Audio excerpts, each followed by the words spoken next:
Hola, ¿qué tal? Bienvenidos a este espacio para mayores, Entre Canos, un canal Mm. dedicado a hablar de temas que tienen que ver con las personas mayores de 50. Y es un gusto para mí el día de hoy encontrarme y que me acompañe Iratze Herrero Zárate. ¿Desde dónde, Iratze? ¿Cómo estás? Buenos días.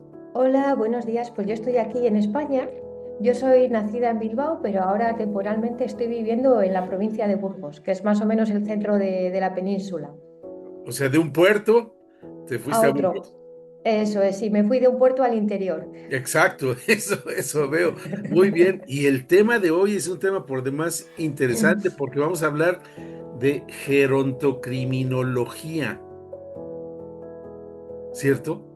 Sí, es así. Es, A ver, primero, ¿cómo identificaste eso? Porque yo creo que es lo mismo de dónde nace, ¿no? ¿De dónde nace? Bueno, yo siempre digo que es un nombre extraño, a veces es difícil de pronunciar, ¿no? Pero también hay muchos nombres que al final hemos ido aprendiendo a pronunciarlos, aunque sean difíciles, ¿no? Supercalifragilisticoespialidoso, que sale en una película de Mary Poppins, si Sí, no, sí, si no me equivoco, sí, sí. es un término mucho más complicado y lo decimos con soltura.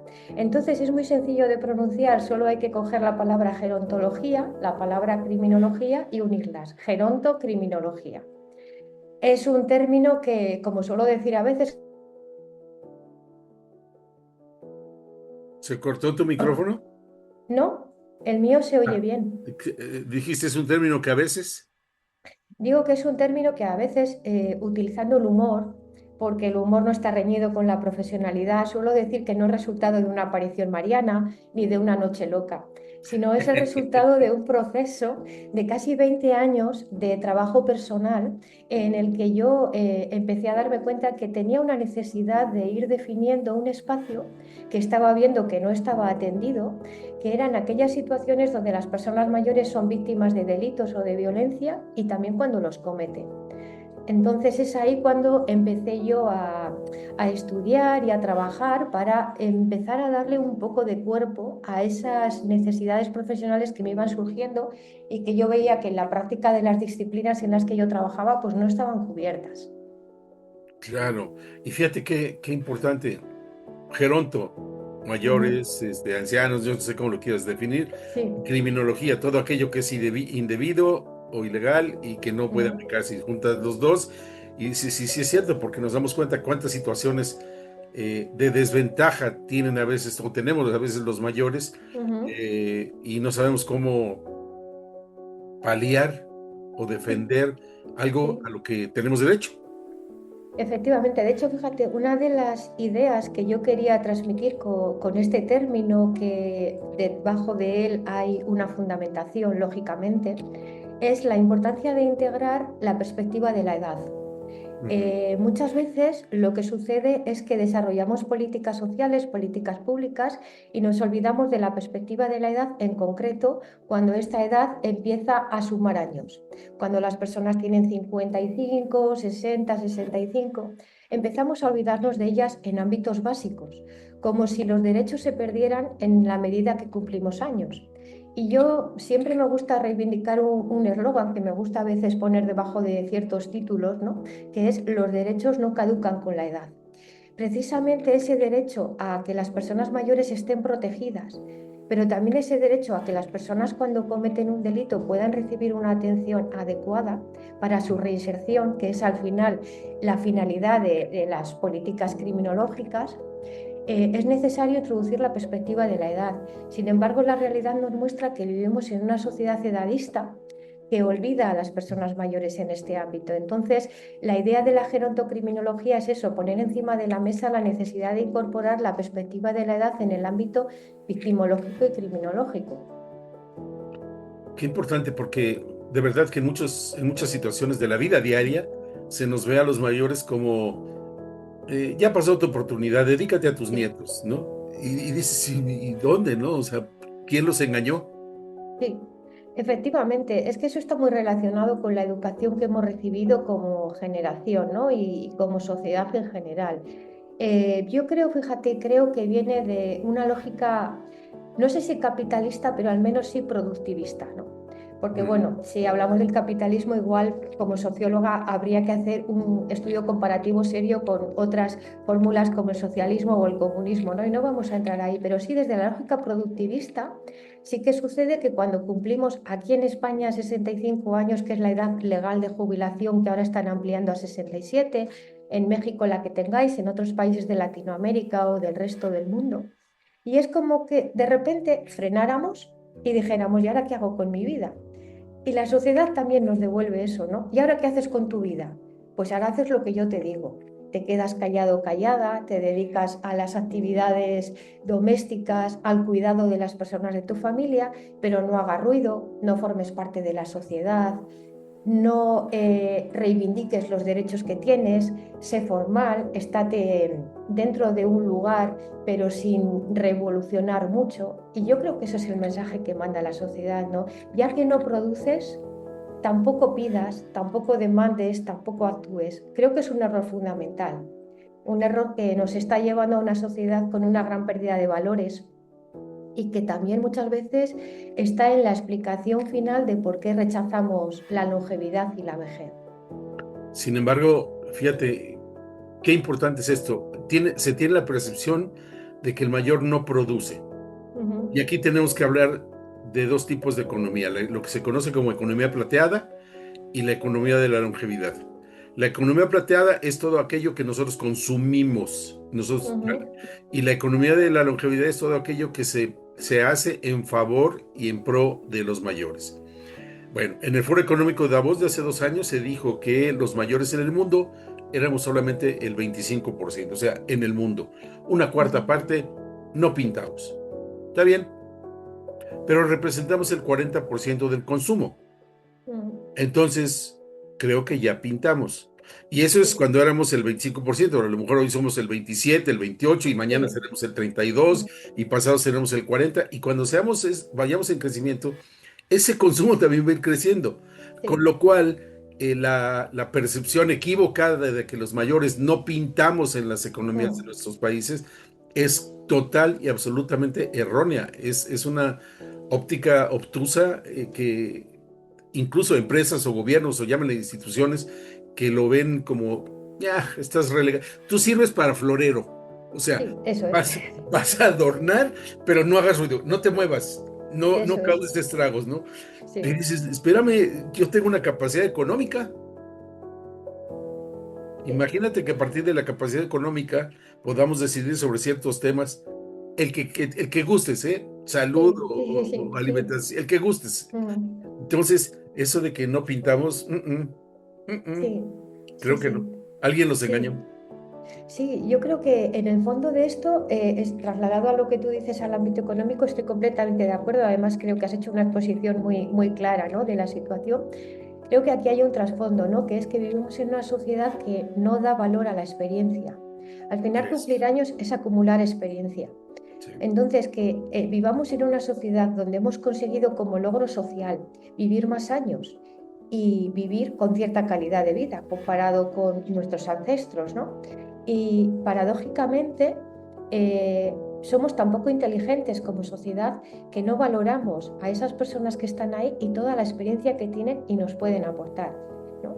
Entonces, me parece muy interesante la reflexión que tú haces porque desgraciadamente yo creo que hasta que no haya una valoración económica de la capacidad de las personas mayores en esta sociedad productivista en la que vivimos, no se nos va a visibilizar. Yo también me incluyo porque yo tengo 54 años, luego técnicamente ya soy senior, pero estoy encantada de serlo. ¿Ya eres entrecana? Sí, efectivamente, efectivamente. Y entonces me doy cuenta de que incluso profesionalmente tengo mucha más capacidad para entender ciertos procesos, ciertos fenómenos, incluso para aportar a la gerontocriminología, porque yo ya empiezo a verme en ciertas situaciones de las que hace años hablaba como alguien que está fuera y ahora ya empiezo a hablar como alguien que está dentro. Y eso me alegra mucho porque creo que me hace mejor profesional el cumplir años. Sí, ciertamente. A ver, el carbón con el tiempo, con los años, Ujú. se vuelve diamante y es una piedra preciosa. Los Sí, autos viejos y feos, restauraditos, bonitos, ¿sí? Con el tiempo son clásicos y son muy caros. Las bebidas como el coñac, lo que quieras, añejados, también se vuelven caros. Entonces, ¿quién los engañó? ¿Quién les dijo que los Ya, mayores con el sí, tiempo ya estamos pasados de tono, de moda, o de lo que sea, ¿no? sí. Pues yo creo que una sociedad basada en la idea productivista. Es decir, en el momento que dejamos de tener una edad con capacidad para estar en el mercado laboral, dejamos de tener valor. Por lo que decía, ¿no? Repitiendo, porque creo que estamos en una sociedad falta de valores Sí, humanos, sí, ¿no? sí. Sí. Oye, y esta gerontocriminología, que Ujú. también una amiga chilena me acaba de decir, qué difícil es pronunciar el nombre de una calle que hay en Ciudad de México. ¿Cuál calle? Tlacoquemecatl. Ah, no le dije, está fácil. No, dice, yo no puedo. Yo Chilena, tampoco ¿eh? podría.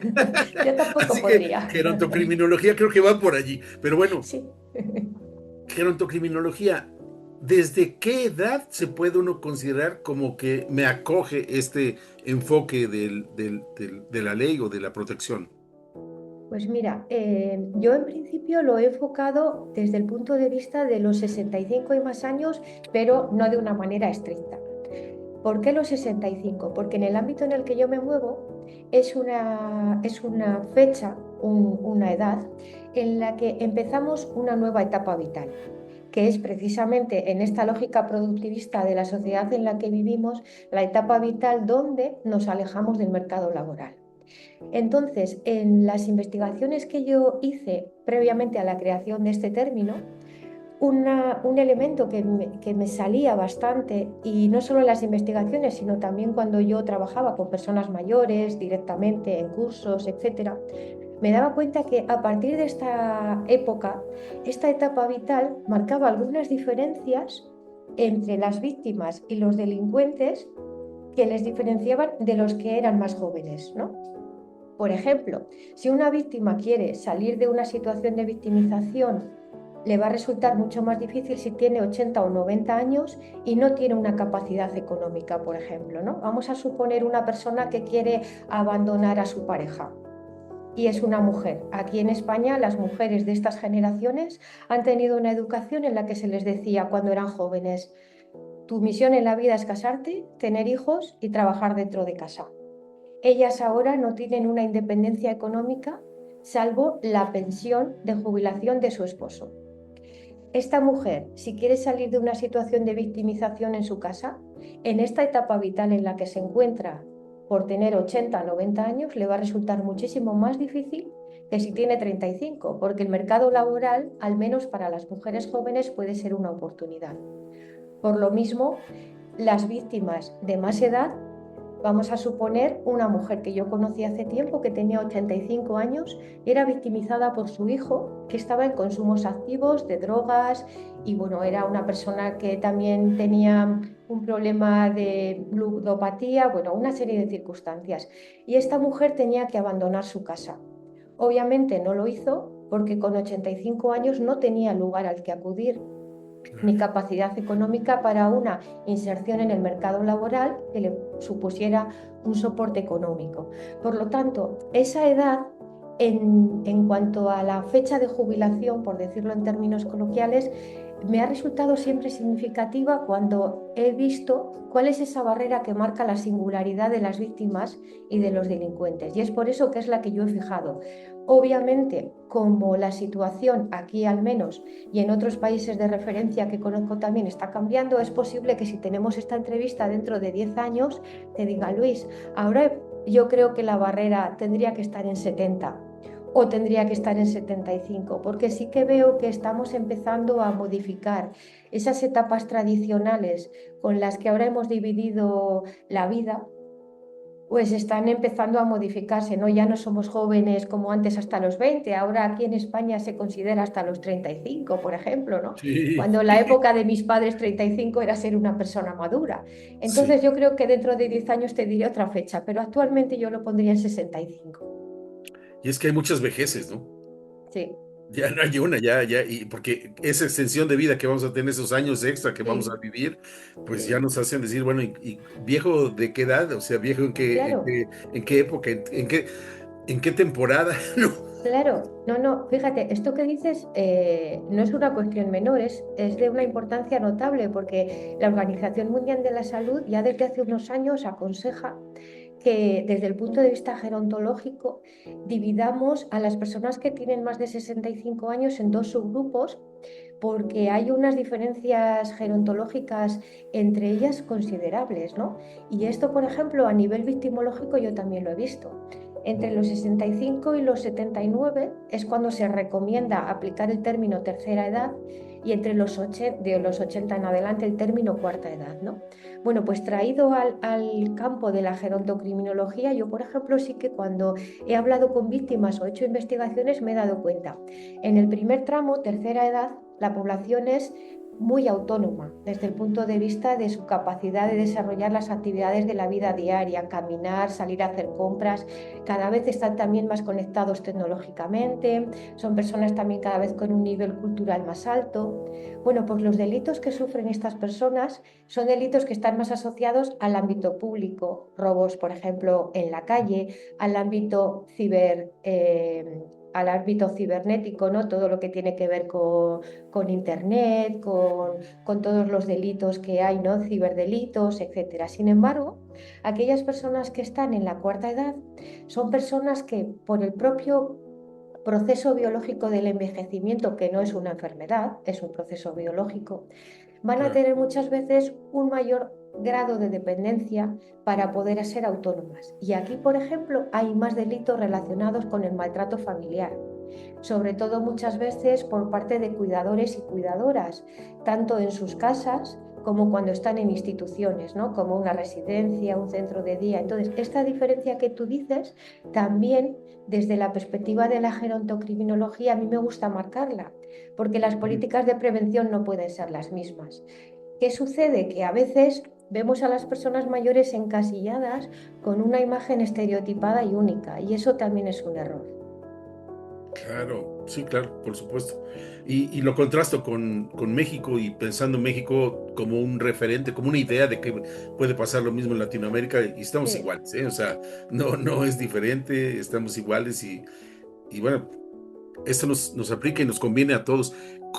Qué aporta Mm. a la sociedad una especialidad como la tuya? Pues mira, en primer lugar, lo que te he comentado de intentar transmitir la importancia de poner el foco en la perspectiva de la edad. Ujú, Tener en cuenta que tener más de 65 años o en un futuro el tramo que sociológicamente sea significativo, implica que tanto las víctimas como los delincuentes tienen una singularidad victimológica y delictiva que en este caso les posiciona en una situación de mayor vulnerabilidad, por lo que te comentaba antes, ¿no? ujú, Pues ujú. porque tienen más obstáculos para salir, porque muchas veces han recibido una socialización en la que se les ha instado a mantener a la familia por encima de todo, aunque esa familia sea quien te victimice, ¿no? La importancia también que aquí, al menos en España y supongo que también en Latinoamérica, pero conozco menos, ha tenido la religión con todo lo que supone, ¿no? De la familia unida a pesar de todo, etcétera, ¿no? El hecho también muchas veces de que estas personas acuden menos a los recursos, precisamente por todo ello, no denuncian. Entonces, ¿qué sucede? Que esta idea de persona mayor víctima no está en las políticas públicas, no está en la sociedad. Entonces la gerontocriminología también surge para visibilizar la existencia de estas víctimas. Nos resulta muy fácil ver a las víctimas cuando son niñas o niños, porque es un colectivo ante el que la sociedad tiene una gran sensibilidad. Sí. También a las mujeres, porque las políticas de igualdad afortunadamente nos han hecho sensibles, ¿no? A todos los feminicidios y a todas las violencias que hay contra la mujer desde el punto de vista estructural, pero tenemos muy poca conciencia social de la violencia hacia la persona cuando es mayor. Y Sí, me como no. parece que una de las labores de la gerontocriminología es esta, ¿no? Y luego también visibilizar una idea que has dicho al inicio, ¿no? Que cada vez somos más las personas mayores las que estamos en la sociedad. Entonces, habrá un momento en que, aunque solo sea por probabilidad estadística, y ya se ve en las estadísticas que yo manejo, que muchas veces el grupo de edad donde se producen los incrementos más importantes como víctimas está en el grupo de 65 y más años. pero no los vemos, no vemos a las personas mayores víctimas. Pero hay otro elemento que me parece también relevante y es que no vemos a las víctimas, pero no vemos a las personas mayores que delinquen, porque parte de ese edadismo que las oculta es un edadismo infantilista y pensamos que una persona mayor, de ser algo en el ámbito criminológico, será una víctima, porque siempre vemos a la persona mayor desprotegida, Claro. pero nunca vemos a la persona mayor, permíteme la expresión coloquial, malvada, ¿no? Que Ujú. ejerce sobre otra violencia. Y creo que hay que reivindicar esta figura, aunque resulte paradójico, para desvincular la idea de persona mayor de ese buenismo infantilista que al final es un edadismo que nos aleja de la realidad, ¿no? Pues esta es otra también de las finalidades con las que yo quiero trabajar al visibilizar la gerontocriminología. Ujú, ujú, ujú. Pues sí.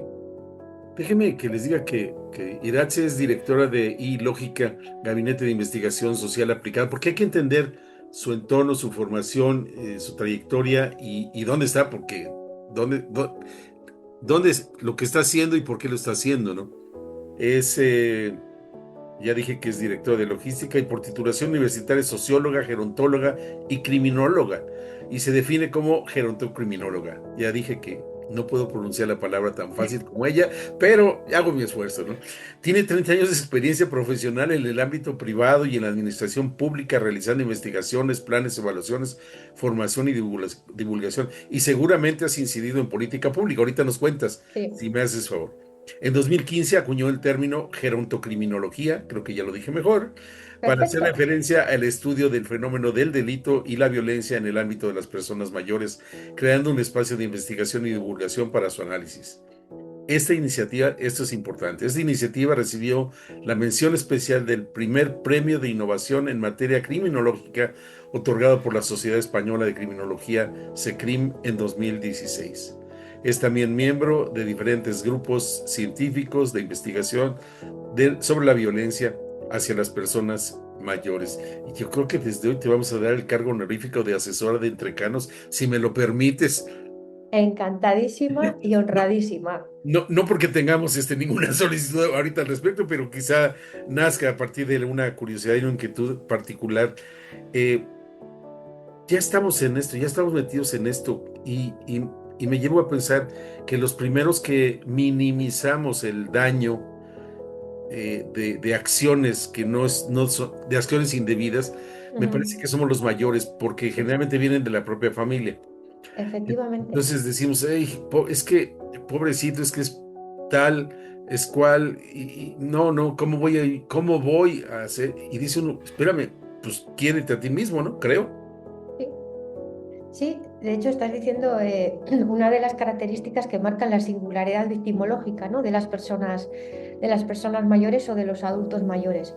Esto está muy relacionado con la educación recibida.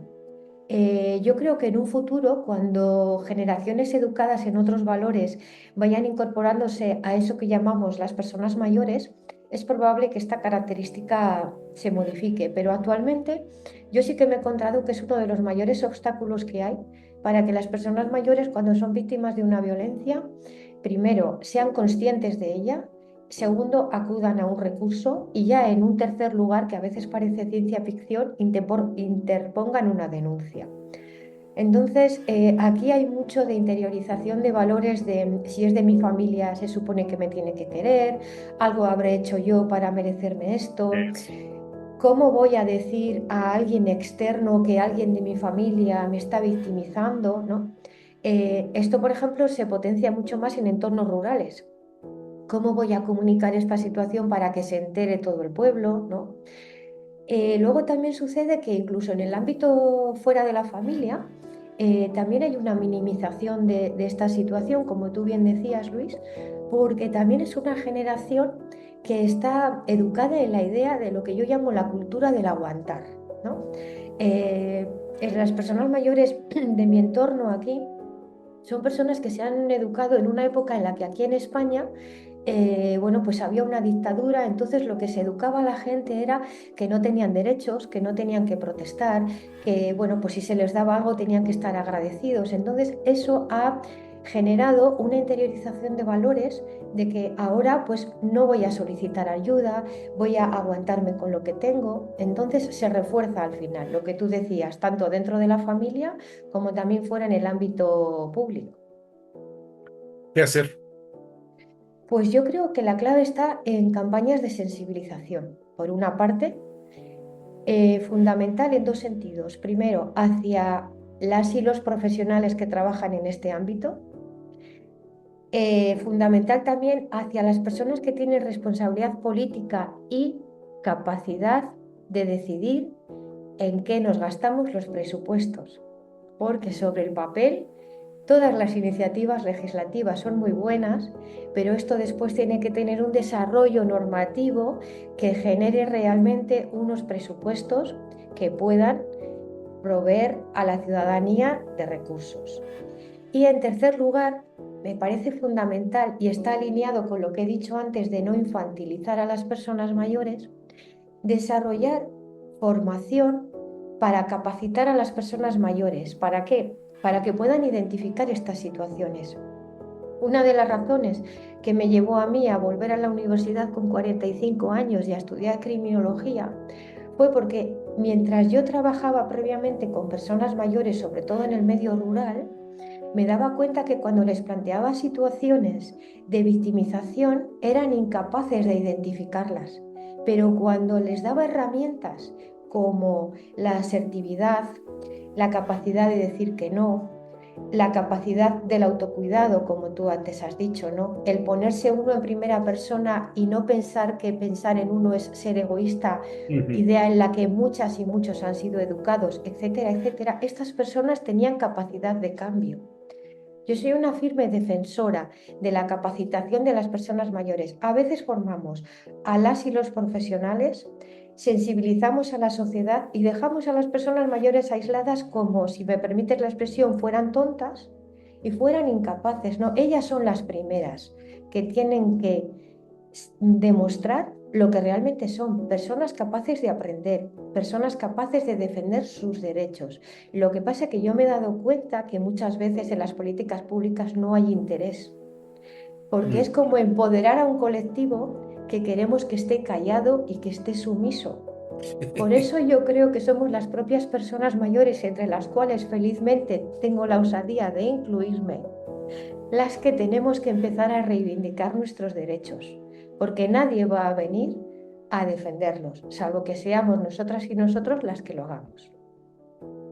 Y cambiar esa retórica, eh, crear un mundo diferente, no tiene que estar en manos de terceros, no son otros, que lo hagan otros. Es que tiene que empezar por uno mismo, ¿no? Si alguno está hecho, pues hay que hacerlo y alguien tiene que subirse las mangas de la camisa y decir, ahora vamos a hacerlo, ¿no? Y abrir, a dar la voz y visibilizar el tema para que otros se inspiren y digan, oye, pues yo estoy pasando por eso y no es correcto, Sí, no me sí, tengo que aguantar. sí, sí, efectivamente. Muchas veces además el que en los medios de comunicación o en oportunidades como esta que tú me estás brindando, ¿no? De poder compartir con otras personas o de crear red como estáis haciendo en Entrecanos, ¿no? Con diferentes profesionales, yo creo que es una ventana abierta a que las personas que están en esta situación o tienen estas inquietudes puedan ver que hay personas que ya están en este ámbito.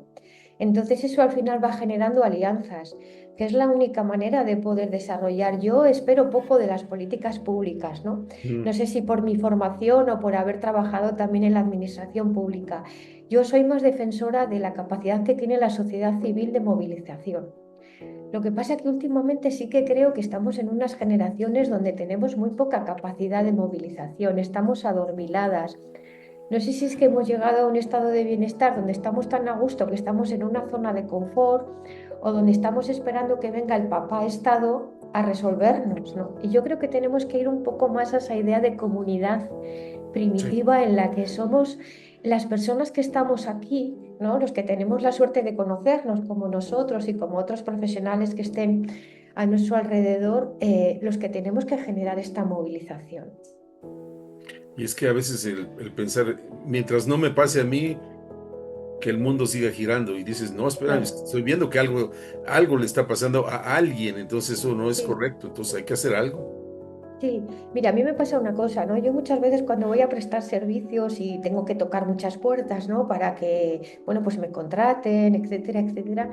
Y muchas veces noto el desprecio de las personas hacia todo lo que sea trabajar en el ámbito de las personas mayores, como que no tiene el mismo valor si yo les dijera que fuera arquitecta o que fuera abogada, ¿no? O que fuera informática. Y yo pienso a veces, digo, ¿y estas personas cuando sean mayores qué van a hacer? Claro. Se van a hacer el harakiri, se van a drogar para olvidarse de que son mayores, ¿no? Porque, ¿qué me está diciendo esa persona con ese desprecio, con esa falta de empatía hacia, no hacia mí, sino hacia las personas para las que yo quiero trabajar, ¿no? ¿Qué me está diciendo también de ella? ¿Qué me está diciendo del futuro de esta sociedad, ¿no?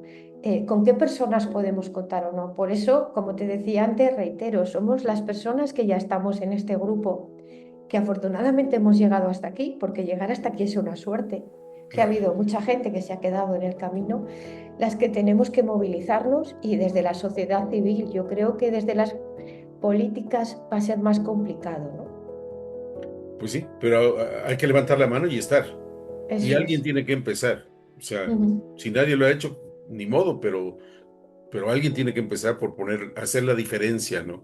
Sí. ¿Te han seguido? ¿Has creado algún grupo que digan ahora ya somos más gerontocriminólogos que tú sola? ¿Ya ha permeado esta idea? Pues mira, al principio fue muy difícil. Fue muy difícil porque, al menos en el ámbito aquí en el que yo me movía, había una conciencia bastante baja, por no decir nula, de lo que era la victimización hacia las personas mayores. De hecho, yo tengo la experiencia, fíjate, de estar en foros con otros profesionales donde yo notaba un desprecio hacia todo lo que era el análisis de estas personas como víctimas y como delincuentes, como que no era un tema importante, ¿no? Como que hablar de víctimas menores o hablar de mujeres era como mucho más relevante, pero como una vez me dijo alguien, y es una frase muy dura pero real, bueno, pero si a estos viejos les queda un telediario, ¿no? Les queda un telediario, es una expresión que utilizamos aquí en España, no sé si la utilizáis también en México, para decir que algo va a durar muy poco, ¿no? Entonces, a mí me pareció inmoral en el sentido de decir en qué sociedad estamos viviendo. Claro. Entonces, lo mío ha sido una labor de pico pala, pico pala, pico pala. Y sí que desde hace unos años sí que me he dado cuenta que, por ejemplo, a través de las comunicaciones que hago en LinkedIn o en algunos de los últimos congresos en los que he estado, sí que empiezo a notar que hay cierta sensibilidad. Pero me gustaría decir que tengo una legión de seguidores, estaría mintiendo y no, no puedo mentir porque luego me voy a condenar y voy a ir al infierno y no me apetece, pero no es así.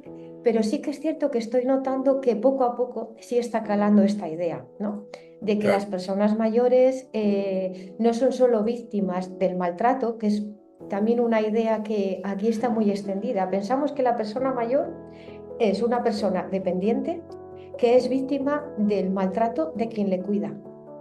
Y una de las cosas que yo quiero transmitir con la gerontocriminología y que a veces siento que la gente cierra sus oídos al escucharla es que hay víctimas en otros ámbitos. Claro. También hay víctimas de la ciberdelincuencia mayores, también hay víctimas de los delitos sexuales, también hay víctimas de la violencia en pareja, también hay víctimas de la comunidad homosexual. Es decir, las personas mayores no son ese pobrecito o esa pobrecita señor o señora mayor que, como está en una fase avanzada de Alzheimer, sufre maltrato por quien le cuida o porque vive en una residencia. Es que hay tal cantidad de víctimas que no las vemos y esas se nos olvidan. Y las campañas están orientadas a víctimas más jóvenes. Sí. Ni vemos a los delincuentes. Y ahí es donde yo noto más barrera a la hora de transmitir esta idea, ¿no? No queremos desvincularnos de esa idea de persona mayor asociada a la dependencia, porque como sociedad nos molesta o nos interpela o nos obliga a ponernos en otro escenario que no nos apetece. Y ahí es donde yo veo más reticencias precisamente a esa normalización de que son víctimas que pueden estar en cualquier lugar. Sí, claro. Te voy a hablar ahora de Latinoamérica porque no tenemos ni la cultura de la prevención ni la cultura del ahorro Ujú. para la vejez, en Sí, donde las pensiones rondan en promedio el equivalente a 250 euros Ujú. las pensiones, en promedio. Entonces, ni en España, ni en México o en Latinoamérica se vive con 250 euros al mes. No, Se sobrevive, si acaso, ¿no? Y en donde veo, y de ahí nació Entre Canos, la necesidad de que los mayores emprendamos. Emprendamos, creemos nuestros propios puestos de trabajo, eventualmente poder darle trabajo a los demás, pero si no hay un trabajo para mí en una oficina, en una empresa, pues debo de crear mi propio puesto de trabajo. Yo tengo, Iratze, la mala costumbre de querer comer 3 veces al día. igual Y que yo. entonces, si la pensión no me da para traer comida a mi plato 3 veces al día, pues más vale que yo complete el ingreso. Sí. Y eso lo tengo que hacer emprendiendo. Y esto lo relaciono con el tema que estamos tocando hoy, porque si yo no estoy sano física y mentalmente, tampoco voy a poder dedicarme a estar sano para hacer o iniciar un emprendimiento o dedicarme a un emprendimiento, aunque ya lo tenga, porque me va a afectar. Sí. Bien que mal, me va a afectar en lo que estoy haciendo. Entonces, es una condición que nosotros estemos también sanos en todo el entorno que nos acompaña y que no sentamos ese tipo de presiones que son las que recibimos cuando alguien pues no acepta las reglas, llamémosle así, o cumple la ley. Ujú. Sí, el tema de la salud me parece fundamental, ¿no? La salud, obviamente está muy condicionada también por las condiciones socioeconómicas que tiene cada persona, ¿no? Y eso me parece fundamental. De hecho, bueno, tú hablabas de un salario en torno a los 200 euros. Aquí el salario medio en cuanto a pensión de jubilación está en torno a los 1.000 y poquito euros, ¿no? Que es sí, notablemente superior. Pero fíjate, aquí sucede lo contrario. En relación con la victimización, muchas veces, debido a varias crisis que hemos tenido aquí en España en 2008 y luego también con la pandemia, ¿no? Que fue una crisis económica importante, muchas veces esas pensiones de jubilación de las personas mayores son las que sustentan a Sí, sus hijos e hijas sí, y es el motivo de que muchas veces son victimizadas, claro. porque una parte del abuso económico hacia las personas mayores está en el hecho de que muchas hijas e hijos se piensan que son el banco y entonces utilizan esa capacidad económica que tiene la persona mayor para victimizarla. Entonces, muchas veces ellos no son conscientes de esta situación, pero permiten que esto se mantenga.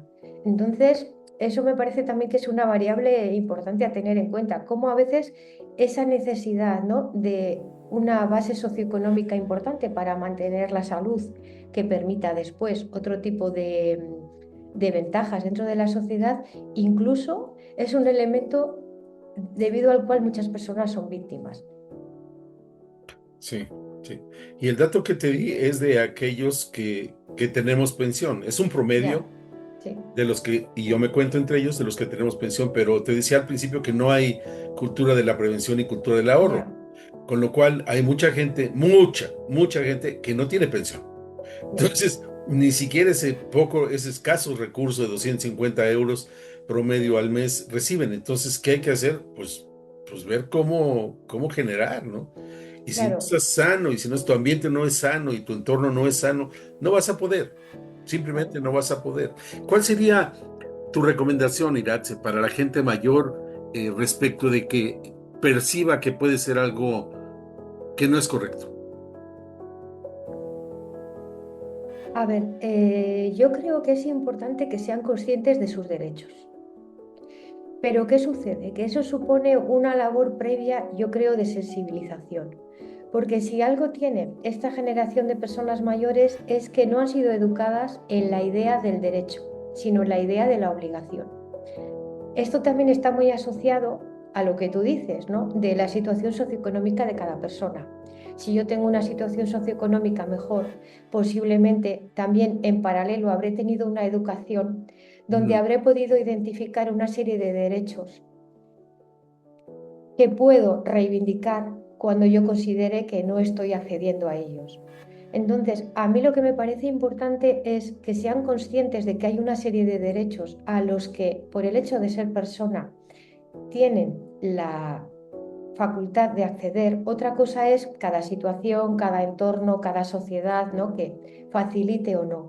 Pero sí que haya una actitud de las personas mayores a esto. Yo recuerdo en un curso donde trabajábamos el empoderamiento de las personas mayores en el medio rural, donde es especialmente sangrante este tema, porque si hay un lugar donde la reivindicación de los derechos ha estado mucho más aplacada, ha sido en el medio rural, y les enseñábamos habilidades pues para decir no, para poner límites, para empoderarse, para reivindicar el espacio, lo que tú dices, para saber que si yo tengo una capacidad de hacer algo, la haga, aunque tenga esa edad.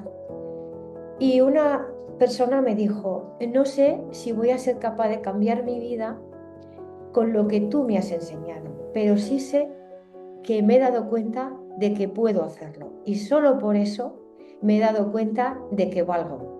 Pues me puse a llorar en ese momento y cada vez que lo recuerdo me emociono, Ah, porque dije, es eso, ese es el primer paso, ser conscientes de lo que podemos hacer. Si yo no soy consciente de que tengo unos derechos, nunca voy a acceder a ellos. Lo que pasa es que tenemos que promover lo que tú decías, un entorno de referentes que nos digan, yo he podido, tú también puedes, ¿no? Que es al final lo que puede motivar a las personas. qué maravilla. Es todo un tema, ¿eh? O Sí, sea, lo hemos hablado muy rápido, pero la verdad es que me pongo a pensar en qué sigue y cómo hacerle y qué paso dar y sobre todo que estamos lejos y no estamos lejos solamente físicamente, geográficamente, sino que estamos lejos en cuanto a la legislación, porque aquí sí, no he escuchado yo nada que tenga que ver con lo que tú estás haciendo y me parece importantísimo.